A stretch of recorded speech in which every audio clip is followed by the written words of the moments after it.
data on the bottom, and then your transactions, your processes, and then you get to your bigger capabilities. They all build on top of each other. So even if a founder says, I've got fantastic data, but you've gone through and you've completely destroyed your processes because you're special, right? And we do things differently, then again, that problem begins to percolate up. You can no longer do the reporting the way you want to. You can no longer take advantage of the new technologies, whether it be supplier networks, AI, and whatnot. Growing a business requires a holistic approach that extends beyond sales and marketing. This approach needs alignment among people, processes, and technologies. So if you're a business owner, operations, or finance leader looking to learn growth strategies from your peers and competitors, you're tuned into the right podcast. Welcome to the WBS Podcast, where scalable growth using business systems is our number one priority. Now, here is your host, Sam Gupta. Hey everyone, welcome back to another episode of the WBS Podcast. I'm Sam Gupta, your host and principal consultant at the independent ERP and digital transformation consulting firm Elevate IQ. Understanding why ERP implementation are more challenging today requires going back to fundamentals. The traditional business models described by frameworks such as Porter's value chain assumed one direction flow of information. But as customers' expectations change, the newer architecture requires bi-directional flow of information to get the immersive and seamless omnichannel experience. Also, just because ERP demos might make the advanced capabilities such as ATP appear easy, they are not easy to set up and require a transformational mindset along with changes in data and processes. Otherwise, the issues are likely to percolate up in ways you would not expect. In today's episode, our guest, Matt Ellis, discusses why implementing mature ERP capabilities requires organizational readiness. He also discusses the evolution of systems and data and why advanced customer experience patterns require bi-directional flow of information. Finally, he discusses several stories, including the barriers for change and their mitigation plans. Let me introduce Matt to you. Matt Ellis is the Senior Manager of CIO Advisory of Bearing Point, a multinational management and technology consulting firm with European roots and global reach. Matt has amassed over 9 years of experience in consulting, focusing on strategic technology consulting. In his current role, he focuses on CIO advisory work with an emphasis on ERP strategy, operating models, and digitization. He also serves as part of the leadership team for technology strategy. Matt earned his BS in management, finance, and analytical consulting from Purdue University. He also earned his MBA in finance, economics, and strategic management from the University of Chicago Booth School of Business. With that, let's get to the conversation. Hey Matt, welcome to the show. Wow, thank you. Excited to be here. Yeah, I'm super excited as well. Anytime, whenever I have anybody from the ERP community, it's always a pleasure because these stories are always fascinating, at least personally for me. Yeah, well, likewise, it's always fun to get to go down a rabbit hole on an ERP discussion. I can't have those conversations with my normal friends. Exactly. Only ERP people are probably going to appreciate, but sometimes it's also educational for our audience. They appreciate that as well. So just to kick things off, do you want to start with your quick background as well as what you're focusing on these days? Yeah, sure. So I'm one of our leaders here in the U.S. for a company called Bearing Point, and what we focus on is really helping companies establish a digital backbone. It falls underneath the umbrella of digitalization, but when we dig into it, we really look at using ERP or just the digital landscape ecosystem to help accelerate a company forward from where they are today. So a lot of my clients are just kicking off early stages of evaluating where they should go. Most of them are still on pretty old systems, and they're looking for help navigating the selection process, the SI selection process, and then just the overall program management of an ERP project that's so large and comprehensive. Okay, very interesting. So obviously, I want to peel some layers there in terms of how you define these things. And in the ERP community, one of the challenges that we all have is the language, I guess. Whatever you are going to say, that could mean a lot of different things for other people. Absolutely. So we have one of the standard questions that we ask every single guest, before we get into the these topics that we just discussed, right? So that is going to be your perspective on business growth. So I think the revenue growth one is probably a not very interesting question. I think the question around business growth in the context of capabilities is Yeah. probably a lot more exciting, and just kind of the transition of where people are investing their dollars, the ROI that they're getting out of those. And so if we kind of look at, back in the day, it was a lot of how do we make processes more efficient or more effective to make sure you can deliver a process, execute it, and you're just throwing bodies at it. There's a little bit of technology that came through it. Basic ERP really helped facilitate that. And so I really feel like right now where a lot of the capability growth and opportunities for companies going forward is how to analyze that information. They have so much data at their disposal. Yeah. How can they process that and gain better insight about their customers, about their suppliers, and really start to look at the way that they conduct their business internally with using their processes. So how can they make those more effective and more efficient?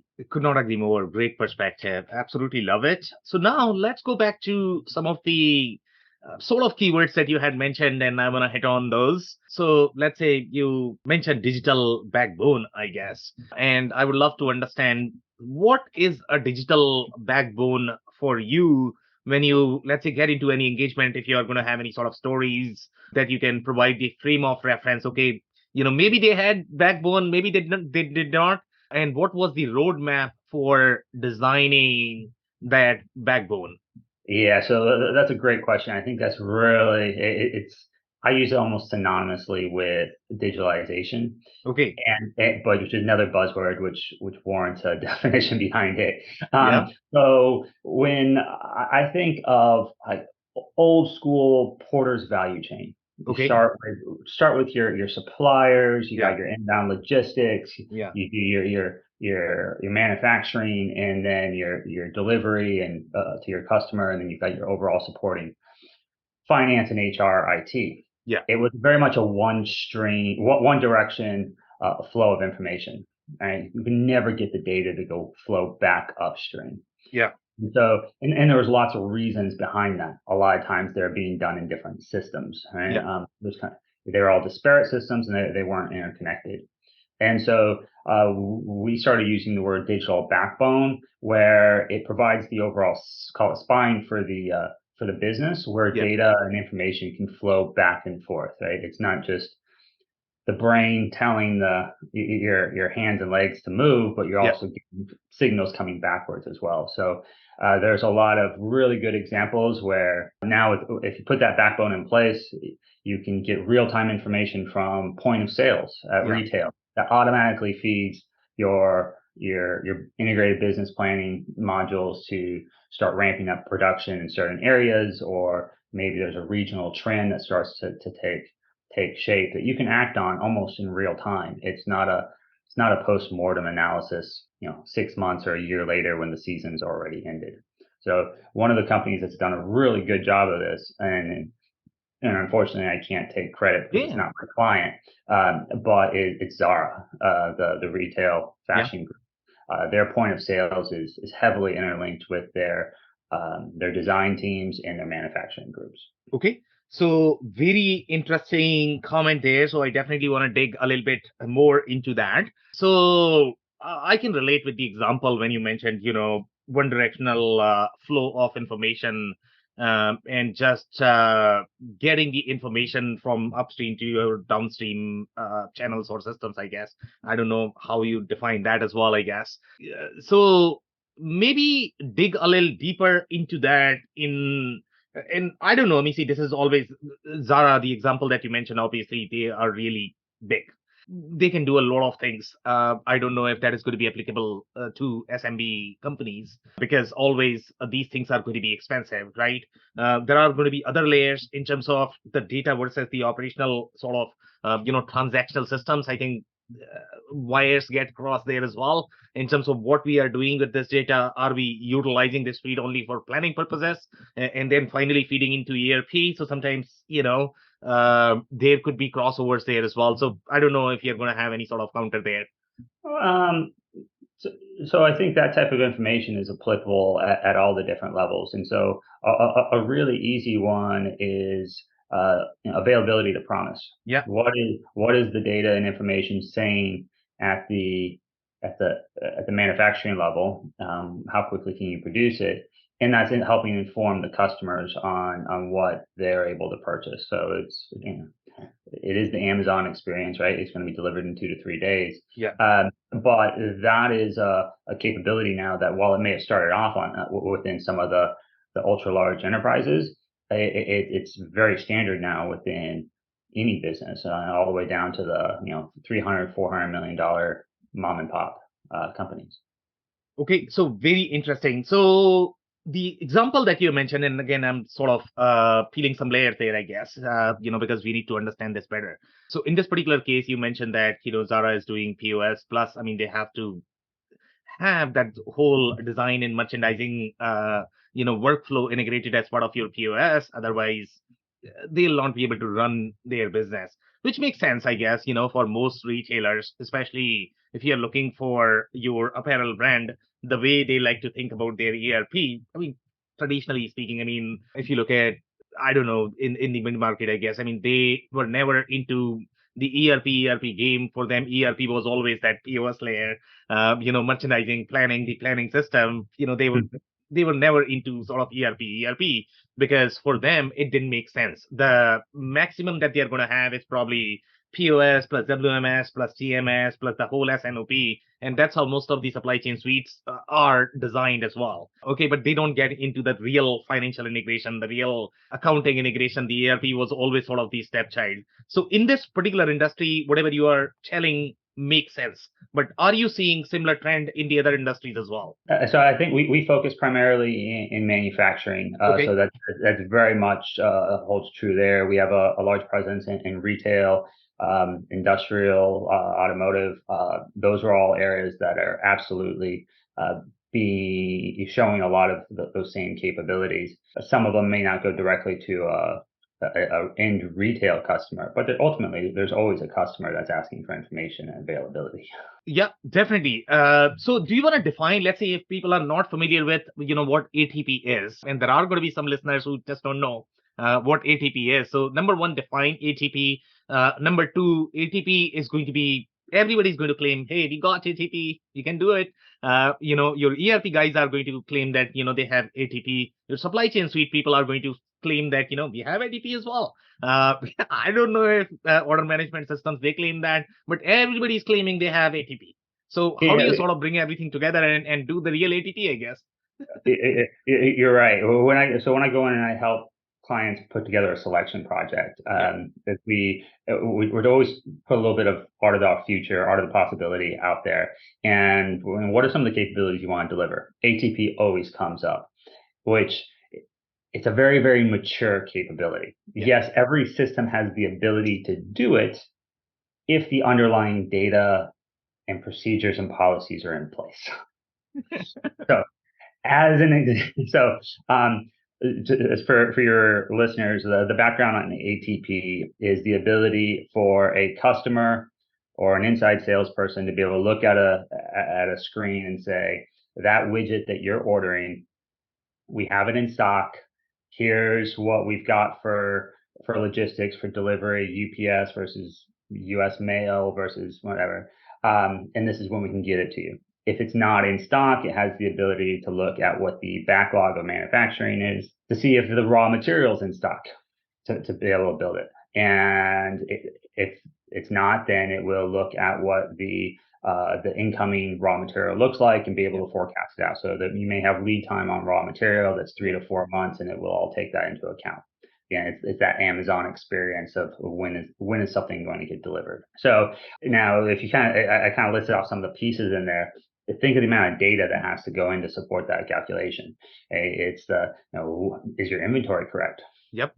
Is your manufacturing timelines correct? Is your routing, your standard times to manufacture things correct? Yeah. Are you tied into your logistics systems to be able to make sure that you have good visibility into the most effective and efficient way to get something to deliver to a customer? Yeah. It gets even more complex if you are a multinational or have multiple distribution centers, because then it can start doing analysis to say, hey, which distribution center should we send this out of? Which manufacturing facility should we make it out of? Which all could have pretty significant impacts. Again, lots and lots of data that goes into it. If you don't have the data, then it breaks right away. But then the second layer to that is also around policies. Yeah. And so, and as an example, if things are just coming in and flowing through your order system in a straight line, in a linear way, then that's absolutely great. The thing is there's a lot of times when, especially when you start having big customers, where inside sales, you know what, that customer over there is a high priority. I really need to make him happy. Yeah. And so I'm going to reshuffle the priority of orders, and I'm going to move his order up to the front of the queue. Yeah. That right there will drastically impact and break your ATP processes. So again, having the underlying data and the policies processes in place to secure ATP is paramount, because at the end of the day, the technology, you're right, every single technology stack claims they can do ATP. Maybe some better than others. Yeah. However, it's really pushing the work back to the client, not to the technology provider. Yeah, so very interesting commentary there. I can probably have 5 or 7 branches there in that conversation. Okay, so this is going to get really interesting. So number one comment, I definitely want you to touch on the high priority stuff, right? So in my mind, if I look at ATP, high priority should be accounted as part of the ATP algorithm. And that's how probably my customers are going to feel that, you know what, if you're doing real ATP, account for everything that I care for, because I want this magical ATP. So why is it breaking? Well, so it changes because not everything comes in order, right? Yeah. And so, as an example, one of my last clients, they're a $2 billion manufacturer of electronic home goods. Yeah. Right? So it's basically building materials, right? Yeah. So they've got some of their large retailers that they work with are the Home Depots and Lowe's. That's absolutely great. But then they also work through smaller distributors, and they go directly to builders and contractors, and they even have a business that goes direct to consumer. And so while me as an individual might reach out, place an order for 5 of their units. Yeah. That's a pretty low priority order, even though I might be promised a specific date. Yeah. The fact that Home Depot can come in tomorrow and say, you know what, we need 1,000 of them delivered next week. Yep. My order now falls really low on the priority list, and it breaks ATP composition. So it's not necessarily about, say, if orders are coming in a linear fashion, absolutely, it's easy. But when they're coming in with different needs and different priorities, when Home Depot counts for 20% of your overall revenue, are you not going to prioritize? Right? It makes things more difficult. Yeah, so let's dig a little bit more into that. And I don't know if this is going to be limitation of, some systems that you have experienced, I guess, and some people are going to feel that, that should be part of ATP. Why is algorithm not really accounting for that? It could be because you have multiple systems in the architecture, so there could be so many different layers that could drive these things. But one of the points that I really want to touch on is, I don't know how many people are going to understand the ATP versus allocation, right? So ATP allocation, they sort of go hand in hand in general, right? So if you have priority accounted in your system, if you are keeping the priority, I guess, at the customer level, then you should be able to allocate, according to the priority. You are absolutely right that, if you are going to get an order and that is going to change your priorities, then you sort of go back and change the ATP algorithm. So obviously ATP is going to be all over the place, but what people are going to be thinking that the system should be able to account automatically, I guess. So touch a little bit more. Why is that such a big deal? No, I think you just hit on it. You alluded to one of the policies that can be put in place to make it work. Yeah. And that is, hey, we have an allocation of X number of units for high priority, Y number of units for medium priority, and Z for low. And then if I order something that's in a medium priority, then that should stay consistent. But if you don't do that allocation at that high level, Yeah. then things break. But again, that's one of the policies and processes. A lot of my clients have not thought through that. Well, they're currently not doing that. They haven't thought through it, and really, they don't get to that stage until later on when they're actually doing the implementation and they're working with an SI, talking about the pros and cons of specific implementation designs. So there could definitely be downfalls to that. And do you not allocate enough at that high priority where you lose business with Home Depot because you're not able to meet their demands? Yeah, so let's touch a little bit more on that allocate enough, I guess. And sometimes, I mean, businesses can be all over the place, especially if a business is going to be as large as a $2 billion or $300 million. I mean, that's a sizable business in my mind. You are going to have a lot of departments, a lot of people. They are going to have their own philosophy in terms of how they want to use their system, I guess. And that actually screws up everything, right? Because inventory has to be centralized. Allocation has to be centralized. ATP, if you want it to work, it has to be centralized. And if people have their own sort of beliefs, philosophies, culture, whatever, they might have, it throws off the entire equation, I guess. Go ahead if you have any follow-up comments there. Yeah. No, you're absolutely right. But that's where they're going in the future, and there's that change management aspect associated with it.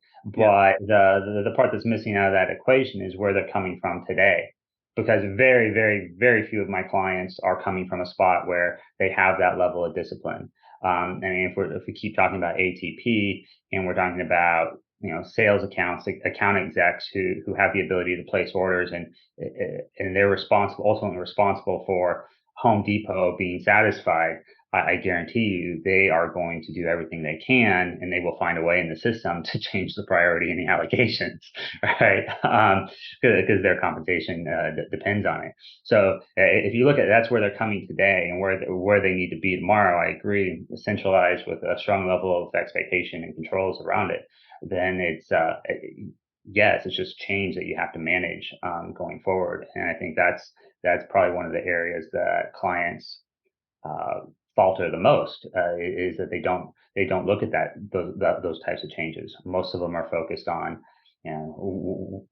what button am I going to click instead of the one I used to, right? Yeah. It's very tactical, but looking at the meta processes and the changes in mindset and philosophy associated with ERP, that's much more important.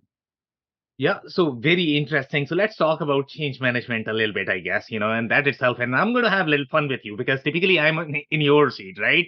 So, and that is always a struggle, right, with change management because even if the customers, and we go through this exercise on a daily basis, the customers who are going to feel, hey, you know what, we are open, we can change anything, we will be super open minded. Okay, you tell us what you want us to change. And as soon as you talk about the specific topic that need to be changed, they are like, no, no, no, no, no, no, no. This is not happening because my workflow is going to be impacted because of that, or my workflow is going to be harder than what I am used to. And it's very, very, very hard to see through things, right? Because when you talk about inventory has a lot of layers. And all of those layers need to be analyzed for inventory and ATP to work. And as you correctly pointed out, that this is a very mature process. Everything has to be in line for it to work. If you break one chain, the whole chain breaks. So I don't know It, how do you deal with it? there's lots of it. So I think the first step is to realize how much, to be able to somewhat quantify or understand, relate to users who are going through this change. Yeah, You and I are in IT. I like to say I'm not in IT, that I'm more business and I just understand IT. But like we're close to the problem on a regular basis, yeah, right? But if we look at recent clients of mine, they're coming from systems that were implemented 20 or 30 years ago. yeah, Right now, don't you got to think through the concept of Moore's law, right? The number of from Intel, the number of transistors on a chip doubles every 2 years, And so that's a radical amount of change, because every time the number of transistors change, capabilities change from a data processing, and sometimes it's just graphics, so it doesn't matter too much. But just the technology capabilities in general are drastically changing, and our users have to wrap their mind around that, because they're not most humans are not used to exponential change. Yeah. So I think that's the first bit, is understanding where they're coming from and being able to relate to the fact that some of the stuff that we're putting in front of them, S4 HANA, the capabilities that are out there are almost, I'm gonna be a little exaggerate a little bit, but like they're life changing, because a lot of them are coming from that green screen, JD Edwards, where I had a client that had gone through and repurposed the fax number field to capture email addresses. Okay, That so would be fun. all right, so when all of a sudden, like, now you've got mobile capabilities, and you can run a lot of your work orders from your production work orders, Yeah. and do IDP from your phone, Yeah. like it's obviously a huge change. So understanding where they're coming from is the first part. But then the second part that we really stress is making them comfortable with the decision, making them involved. So the very first thing I notice when clients call me for our very first phone calls, who's on the call, and it is amazing. It's always the VP of IT or the CIO, Yeah. director of applications, right? It's never the business. Yeah. Why is the VP of IT or CIO calling me about the ERP? There is no module in ERP called IT, Yep. right? So these are business projects, and so the way at least we approach it is, when we help do selections, we largely don't talk to the IT team. And like, it's all about the business. What do they need? What are their pain points? What's going to make a difference for them? And really starting to establish ownership of the decision, and establish champions kind of within the ranks early on, so that they're excited about the change, and they have control on where they're going with it. Yeah, so some very interesting points there. So we'll touch on those as well. So let's talk about, obviously business versus IT, and that's always going to be a classic debate. Okay. And sometimes you are going to wish for that. Okay, right now I have IT, maybe I should have business. But then you are talking to business and they don't really understand the sort of the data modeling concept. They really struggle with it, and they cannot see things because just they probably don't have any implementation experience. So it's very hard for them, right? So you probably need both, I guess. Somebody who has experience with the data modeling in terms of how relational data needs to be structured. The other point that you mentioned, moving from green screen to uh, any ERP, I guess, even if it is going to be very small ERP, I mean, that's a massive, massive lift. Okay, the example that you had mentioned, I mean, that's a very easy example, okay, where you are modeling your email addresses inside your fax field. Okay, the maximum impact that you are going to have is going to be at the field level. But in our case, when we get into the engagements, we see really fun scenarios. Okay, we are going to ask, okay, what are some guidelines in terms of your customer master? Okay, the ship to could be all over the place. There is no parent account. Sometimes they have parent accounts, sometimes they don't. So it could be all over the place. The items are all over the place. There is no sort of scheme for item numbers. There's no scheme for the bombs. Design an ERP around that. And these guys are going to feel that, what, this is all my business. I'm not changing anything because that is going to impact my legacy transactions. So give me some trade secrets here, man. How do you overcome this, I guess? Yeah, you're right. Everyone always has data issues, right? And it's always interesting, because what I start to share with them is it's almost like like a data model, or a the different transaction layers that occur. So at the base of anything is your data. Then you've got your transactions, and then you've got your organization and shifting of data to inform you around, like, what a P&L might look like, some of the reporting layers. And then you have some of those bigger capabilities out there around, like, AI and big data that's a lot of the companies are focused on. And so when I go in, the very first thing that I look at is that bottom layer of data. And you're absolutely right. Everyone has always done something weird in there. All right. So whether it be lack of parent-child relationships, My client right now, their item master is completely flat. It has no attributes, and so just the number of part numbers or item numbers is through the roof when Yeah. they could probably rationalize that to a certain extent. And I show them that it's, if you don't structure your data correctly, then those issues start to percolate up through the different layers. All of a sudden now you can't do the transaction correctly. Yeah. Right? Because it's too complex, which then means when you try to run some sort of optimization around ATP, you can't do ATP if your item master is flat and you don't, right? You can't do those things. So it percolates up, and so we start to communicate that a lot of people's pain points, the things that they're complaining about today, which almost always revolve around reporting. It takes too long to do a manual report because they're trying to manually match up all these mismatched data layers down below coming from different systems and poor data structures. Then again, the root cause is the data. So you're absolutely right. It's a story and it's a narrative that it's a little repetitive. Yeah. The thing is it's always really enlightening for clients because it hasn't clicked to them. They think it's something to do with the technology. Well, why can't the technology just connect this for me? And it's like, well, no, it can if you structure the data correctly. So you're right. Data is always a major issue for our clients, especially when they're coming from the older systems. So what if they are not just willing to change? I mean, you are telling them this is not the best thing to do, it's not smart, and they are telling you that, what? No. I'm not doing it. I'm not changing. I want ERP to fix everything. So what will you do? So it's I'm sorry, I'm having fun here because this is my spot. It's a lot of client relationship management, right? Like when we come in, the way we approach it's not hey, we're tech experts and we're going to tell you what to do, right? It's we come in and we get really close with the clients. We try to understand their issues. And so a lot of times, I can't say that there is a silver bullet of, hey, look at this data and it's going to change your mind, right? Yeah. But at the same time, it's just kind of walking them through the process, and hey, well, if you're a controller, what's meaningful for your business, right? I need to reduce manual transactions. Okay, how are you going to reduce manual transactions? Yeah. The fact that you're manually posting, copying and pasting transactions from your bank account into your ledger and trying to match the cash transactions. That's painful. Let's talk about what you need to do that, right? And honestly, I feel like if we look at the people who generally are receptive of that message, Yeah. and the ones who are resistant, it almost always differs by where they are in the organization. If you're a management team, I found that most of the time they're pretty receptive of it.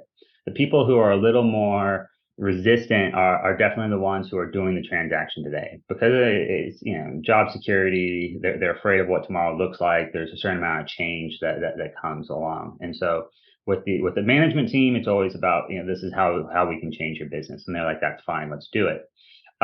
With the people who are more in the trenches and they're saying, well, what am I going to do tomorrow if I fix this problem, then I'm going to automate myself out of a job. And the answer is absolutely yes. You will automate yourself out of a job. But if we go back to the way we opened up this conversation about growth and new capabilities, it's really about how do we move the people up the curve? Because if your companies and your team, your clients are doing those manual transactions, it usually means that they are not doing something more strategic, right? And so you can say, hey, because it's a constraint that they have. They don't have enough people. The profit margins aren't big enough to be able to inflate their ranks so that they can have people doing both tactical and strategic things. And so the conversations we have are about moving people up that curve so they can start taking on more strategic roles. A great example that usually comes up in manufacturing is the number of buyers that companies have.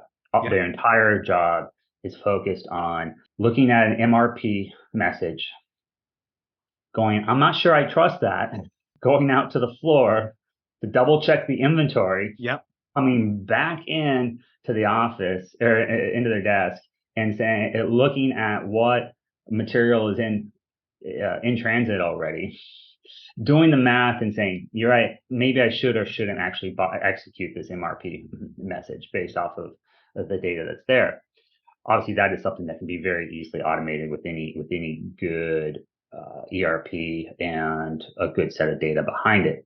So the conversations we have with them is what would you do if you had more time, right? And almost always it's like, well, I'd do supplier relationship management. I would focus on doing more scorecarding and developing or issuing strategic RFPs to get better deals, right? I'd renegotiate certain categories on a regular basis. Yeah. Right. Those actually have tangible benefits. So that's the conversation we usually have across the kind of two different layers. Management, it's easy. The lower level teams, the people in trenches, it's more of a, hey, this is actually a really big opportunity for you to upskill and take on a more meaningful role, and really try to reinforce the fact that their job is not on the line.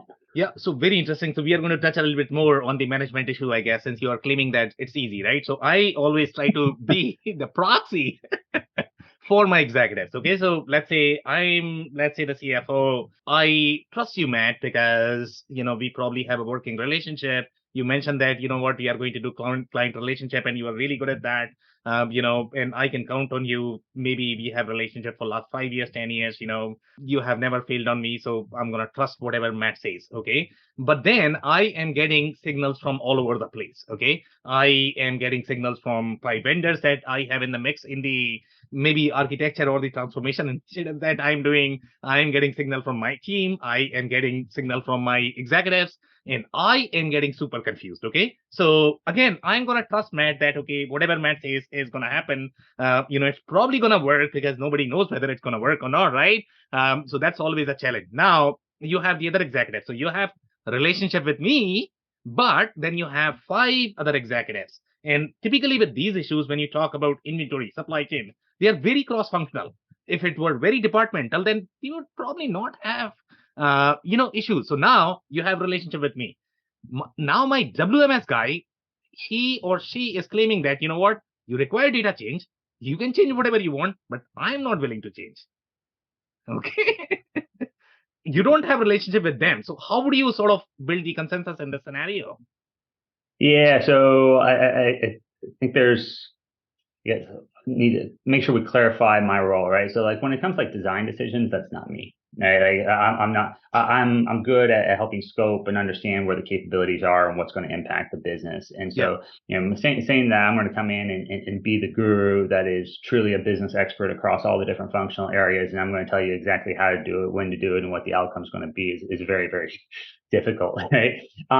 And so what we really try to do, because you're right, even if I have a great relationship with you, I don't have that relationship with the other executives. And me being an outsider that's been working with the client for a short period of time, people are always going to be skeptical. Like it's natural. So the way that we we work around that is that when I go in, I tap the line leaders, right? Like the functional leads, and I start putting them in positions where they have to take ownership, right?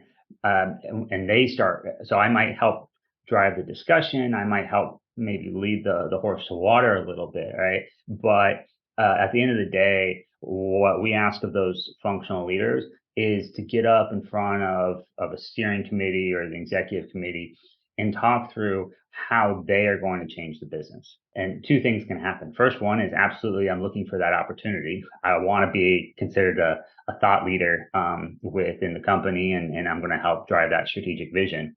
Or the other portion of it is, well, no, I really like what I'm doing. I'm that WMS guy that says I'm not going to change. Yeah. And you got to look at, we kind of coach them a little. Do you really want to get up in front of your executive team and dig your heels in and say, no, my way, the old way is the only way? Like, you're probably not the right person for this role anymore, right? And so, so the way that we drive that is actually through the functional leaders to make sure that they take ownership and accountability for delivering results. And so if you're looking at something around I'll stick with the WMS one, right? So, what's the inventory carrying costs, Yeah. right? Right, let's reduce overall inventory, right? If right now it's inflated, how are you going to reduce that? And then when it comes time for actual implementation, you put them in the role that they're are able to make decisions on what the future process is going to be. And absolutely, their decisions are going to align to what they just told the steering committee they're going to do. Hey, our inventory is inflated. Yeah. I think we can reduce it. And once you get side by side with an SI, you're going to make decisions to make sure that you deliver on that. And so it's really, and it really goes back to that change management. Yeah. If it was the IT person saying that we're going to reduce inventory, no one's going to listen. If it was an outsider saying we're going to reduce inventory, no one's going to listen.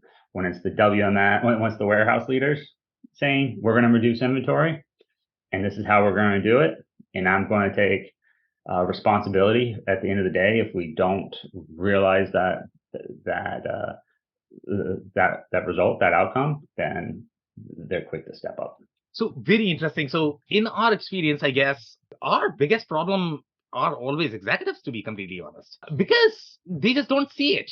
They just don't see it. So for example, let's say the scenario that I had mentioned, let's say if CFO is able to see it because the CFO has, let's say, 4 or 5 different implementation, they have seen all of the issues, so they can relate with it, right? Now, VP of Ops, maybe they come from very WMS centric background. Maybe they have seen some sort of implementation in the enterprise. The way it was implemented was very different from the company that you are implementing, and they are just not convinced with the solution that you are proposing. So the issue is going to be in building the consensus among executives. And if they don't agree with the solution, then obviously you need to take some sort of shortcuts, I guess. So the problem always is going to be among executives, because obviously, number one, they are at the position of authority. In fact, I mean, our biggest challenge always as the founders and CEOs, because they are so passionate, they have been only in one business, they have seen things only from one lens, they have never seen anything else. So changing them is a rocket science. Yeah, okay. So I see where you're coming from on this one. So I think there's a couple of conversations to be had. The first is showing them the level of change as well. So I've got a client right now. They've got an investor, and the investor is coming from a place where he got up in front of the group and said that he had SAP implementation experience, and that he at one point in time he was the FICO lead. A little bit more prodding, it was R3. Yeah. And so there's a conversation we had around, all right, let's talk about the level of change, the amount of change that's happened between R3. Not only has the technology changed, but the implementations have changed, right? And we're going from waterfall to more of an agile and iterative approach. We're going from a true customize everything approach to more of a best practices and standards approach. So there's a lot of you're right. You do need to have the conversation with the executive to say, based off of your experience this one time at this one place several decades ago, that may not necessarily be applicable anymore. So there is that piece. When it comes to founders, you kind of alluded to it, but what we see a lot of is people coming in and saying we're special. We do it this certain way because we're special. Yeah. I would say that. So I've been doing these projects now for about 14 years. And out of all of my clients, I've only ever seen one client that actually truly had something special going on in the back office, right? Absolutely, the products are special, the R&D teams are special. That is your secret sauce. The way that you pay an invoice, the way that you schedule logistics is not special, right? And so it's really talking about you're not special, and if you want to keep implementing new technology and taking advantage of kind of that some of those hype cycles and some of the things that are out there, then you need to make sure that your underlying transactions are clean or almost vanilla in nature. And going back to the model I shared earlier, right? Like data on the bottom, and then your transactions, your processes, and then you get to your bigger capabilities. They all build on top of each other. So even if a founder says I've got fantastic data, but you've gone through and you've completely destroyed your processes because you're special, right? And we do things differently, then again, that problem begins to percolate up. You can no longer do the reporting the way you want to. You can no longer take advantage of the new technologies, whether it be supplier networks, AI, and whatnot.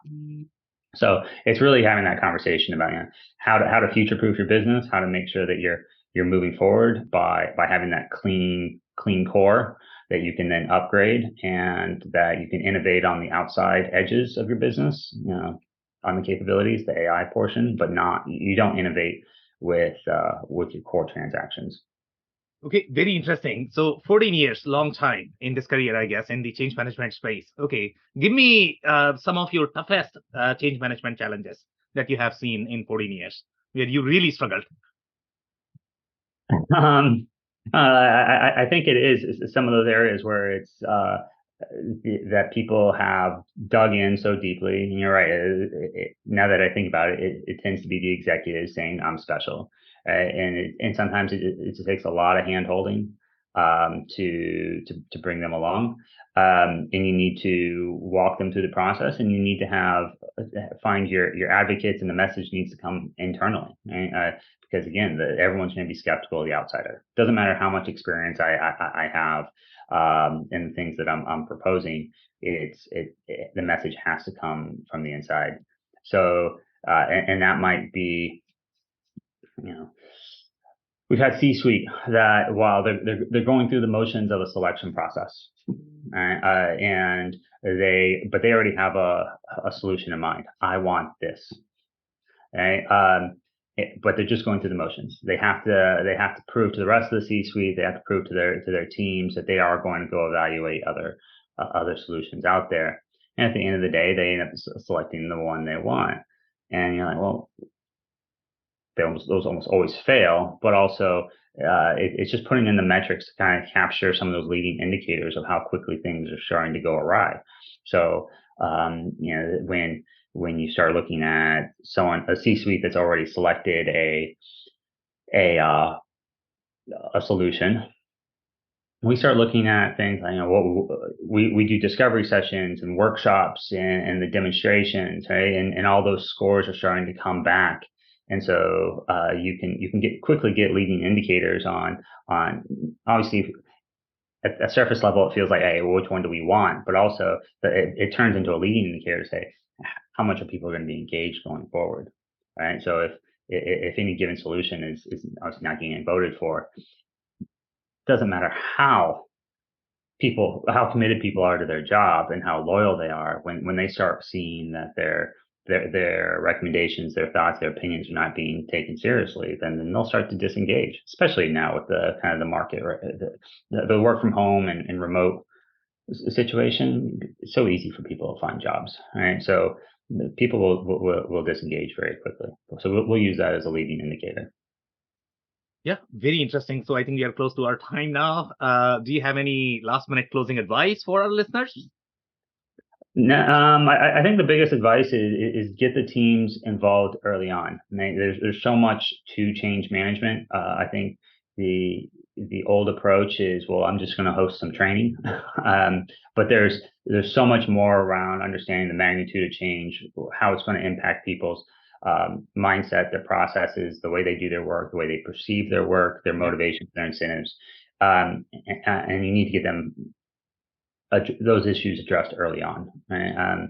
If it comes after the fact and it's reactive, it shows. It definitely shows. And my personal takeaway from this conversation is going to be, again, change management has a lot of layers. So really dig into that, really deeply understand, open up your mindset, because that's what is going to be the biggest barrier for your change. On that note, Matt, I really want to thank you for your time. This has been a powerful episode. Absolutely. Really appreciate the time. Looking forward to talking more. Amazing. Thank you so much, Matt. Thanks. I cannot thank our guests enough for coming on the show, for sharing their knowledge and journey. I always pick up learnings from our guests, and hopefully you learned something new today. If you would like to learn more about Matt, head over to Bearing Point USA at www.bearingpoint.com/en-us/. It's www.bearingpoint.com/en-us/. EN-US. Bearing Point's Matt Ellis, Senior Manager in the firm's CIO advisory practice, helps mid-market companies on all things related to manufacturing, supply chain, increasing the value of the product, and customer user experience. Links and more information will also be available in the show notes. Also, don't forget to subscribe and spread the word among folks with similar backgrounds. If you have any questions or comments about the show, please review and rate us on your favorite podcasting platform or DM me on any social channels. I'll try my best to respond personally and make sure you get help. Thank you, and I hope to catch you on the next episode of the WBS Podcast. Thank you for listening to another episode of the WBS Podcast. Be sure to subscribe on your favorite podcasting platform so you never miss an episode. For more information on growth strategies for SMBs using ERP and digital transformation, check out our community at WBS.rocks. We'll see you next time.